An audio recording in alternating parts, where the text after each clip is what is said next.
शुरुआत में हम कुछ लोगों को देखते हैं जो एक खदान में पसीना बहा रहे थे। तभी अचानक एक धमाका होता है और ओलिवर नाम का एक आदमी जान जोखिम में डालकर लोगों को बाहर निकालता है, पर उनमें से टेडी नाम के आदमी की मौत हो जाती है। और जब उसकी डेड बॉडी घर पहुंचती है तो उसकी पत्नी फूट फूट कर रोने लगती है। अब सीन बदलता है, एक रॉयल सी पार्टी चल रही है जहां एंट्री होती है कोनी नाम की एक जवान खूबसूरत लड़की की। उसे अप्रोच करता है क्लिफर्ड, बेहद अमीर, सभ्य और स्टाइलिश इंसान। कुछ ही देर में दोनों की बातों में ऐसा नशा चढ़ता है कि वो डांस फ्लोर पर थिरकने लगते हैं। कोनी के दोस्त डंकन को ये सब देख जलन सी होती है, क्योंकि अब ये मुलाकात धीरे धीरे इश्क में बदलने लगी थी। और फिर दोनों शादी कर लेते हैं। शादी में कस्में खाई जाती हैं, हमेशा वफादार रहेंगे, एक दूसरे का साथ कभी नहीं छोड़ेंगे। शादी के बाद सब कुछ अच्छा चल रहा होता है, लेकिन अगले ही दिन क्लिफर्ड को युद्ध में जाना पड़ता है, क्योंकि वो एक सोल्जर था। पर युद्ध में वो घायल हो जाता है और जब वो वापस आता है तो सब उसका तहे दिल से स्वागत करते हैं। कोनी भी उसे देखकर बेहद खुश होती है, मगर जब पता चलता है कि क्लिफर्ड का नीचे का हिस्सा पूरी तरह से पैरालाइज हो चुका है तो कोनी का चेहरा मुस्कुराहट में भीकर भी अंदर से टूट जाता है,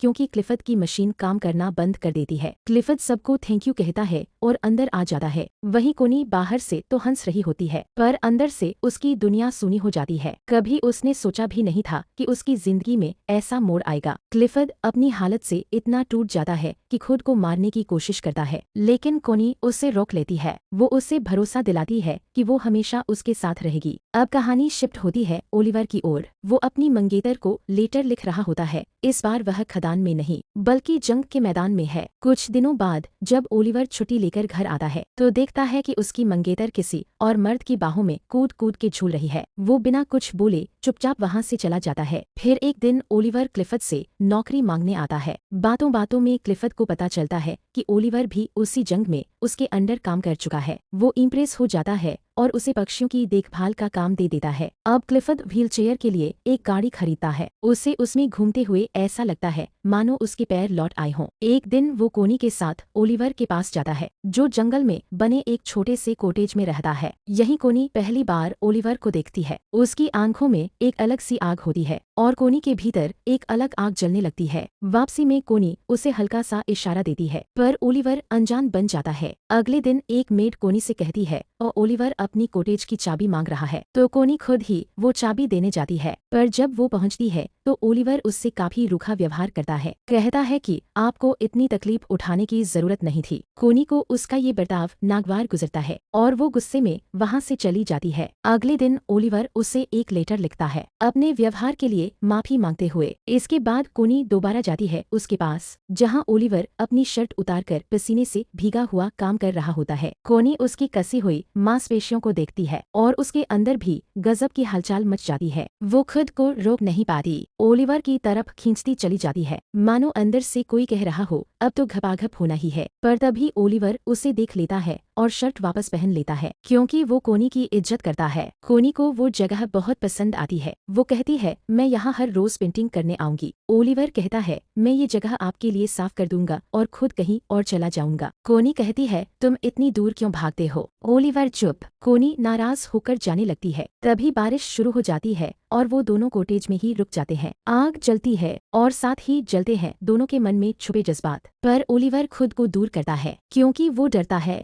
है कि अगर क्लिफर्ड को पता चला तो उसकी नौकरी जाएगी, जिंदगी बर्बाद होगी। ओलिवर अब कोनी को अवॉइड करने लगता है और कोनी वापस घर लौट जाती है। एक दिन कोनी क्लिफर्ड से कहती है मुझे बहुत अफसोस है कि हमारा कोई बच्चा नहीं है। क्लिफर्ड जवाब देता है मैं तो कोशिश कर रहा हूँ, और खुद पर करंट के झटके देने लगता है। वो दर्द से चीखता है। कोनी से ये सब देखा नहीं जाता और वो उसे रोक लेती है। क्लिफर्ड की हालत देख अब कोनी की उम्मीदें भी दम तोड़ने लगती हैं। अगले दिन कोनी जंगल में जाती है, जहाँ उसे ओलिवर की हलचल सुनाई देती है। वो दौड़कर उसके पास जाती है। वहाँ नन्हे चूजों को देखकर उसकी ममता जाग जाती है और रोने लगती है। उसे लगता है शायद अब वो कभी मां नहीं बन पाएगी। यह देख ओलिवर उससे गले लगाता है और वही पहली बार दोनों का इमोशनल मिलन होता है। फिर वो उसे अपने कॉटेज में ले जाता है, जहाँ दोनों पूरी तरह टूटकर एक दूसरे में समा जाते हैं। और यही होता है असली घपाघप। अब कोनी का दिन ओलिवर के साथ उसकी बाहों में बीतता है। शाम होते ही वो उससे घर छोड़ आता है। जाने से पहले कोनी पूछती है, तुम्हें जो हुआ उस पर कोई पछतावा तो नहीं? ओलिवर कहता है, नहीं, क्योंकि अब तुम सिर्फ मेरी हो। रात को तूफान आता है, बादल गरजते हैं और दोनों एक दूसरे की याद में तड़पते हैं। कोनी खुद को रोक नहीं पाती, खिड़की से ओलिवर के घर की रोशनी देखती है और भागकर उसके पास चली जाती है, लेकिन मेर उसे जाते हुए देख लेती है। वहीं ओलिवर भी कोनी का बेसब्री से इंतजार कर रहा होता है। जैसे ही वो आती है, दोनों फिर से गले लगते हैं और दबाकर घपाघप होता है। उस तूफानी रात में एक दिन क्लिफर्ड के घर एक बड़ी पार्टी होती है और वहाँ आता है डंकन। क्लिफर्ड देखता है कि कोनी और डंकन साथ में डांस कर रहे हैं। उसे ये बिल्कुल अच्छा नहीं लगता। अगली सुबह क्लिफर्ड कोनी से कहता है, क्या तुम्हारे लिए एक बच्चा पैदा करना अपने पति से ज्यादा जरूरी है? कोनी हमेशा से माँ बनना चाहती थी और क्लिफर्ड को लगता है कि शायद इसी वजह से वो डंकन के करीब जा रही है। पर ये सुनकर कोनी गुस्से से भर जाती है और क्लिफर्ड कहता है, मुझे फर्क नहीं पड़ता, तुम किसी से भी बच्चा पैदा कर लो, बस वो बच्चा मेरा कहलाना चाहिए। इस पर कोनी आग बबूला हो जाती है, सीधे ओलिवर के पास पहुंचती है और वहां पर फिर से दबाकर गोपाघप करती है। कुछ समय बाद कोनी को पता चलता है वो प्रेग्नेंट है। वो ये बात क्लिफर्ड को बताती है और क्लिफर्ड ये सुनकर बेहद खुश हो जाता है। वो कोनी से उस आदमी का नाम पूछता है, लेकिन कोनी चुप रहती है। एक दिन क्लिफर्ड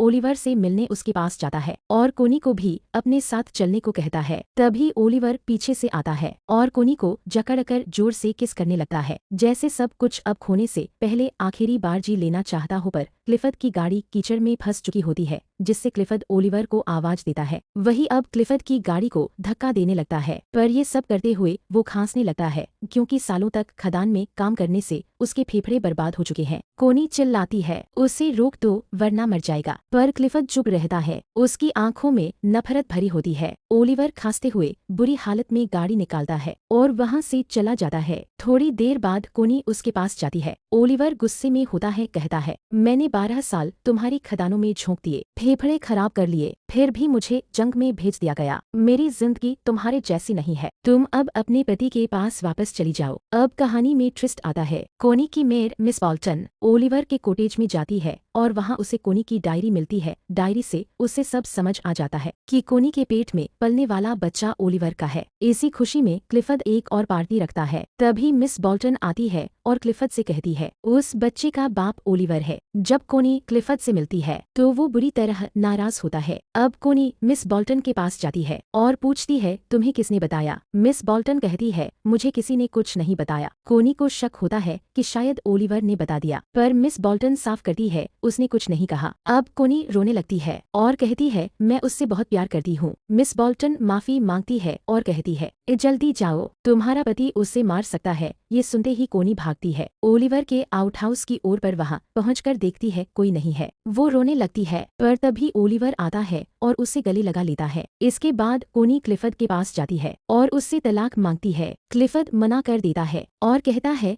ओलिवर को बुलाओ। ओलिवर आता है और फिर दोनों के बीच बहस होती है। आखिर में कोनी और ओलिवर क्लिफर्ड की हवेली को हमेशा के लिए छोड़ देते हैं। जाते जाते क्लिफर्ड कोनी को तलाक देने के लिए मान जाता है। दोस्तों, ये फिल्म कहीं से भी कोनी के किए गए धोखे को जस्टिफाई नहीं करती। क्लिफर्ड के साथ जो हुआ वो सही नहीं था। और अंत में डायरेक्टर आपको एक खुला सवाल छोड़ जाता है, अगर अपंग कोनी होती और क्लिफर्ड किसी और औरत के साथ घपाघप करता, तो क्या ये दुनिया उसे माफ कर देती?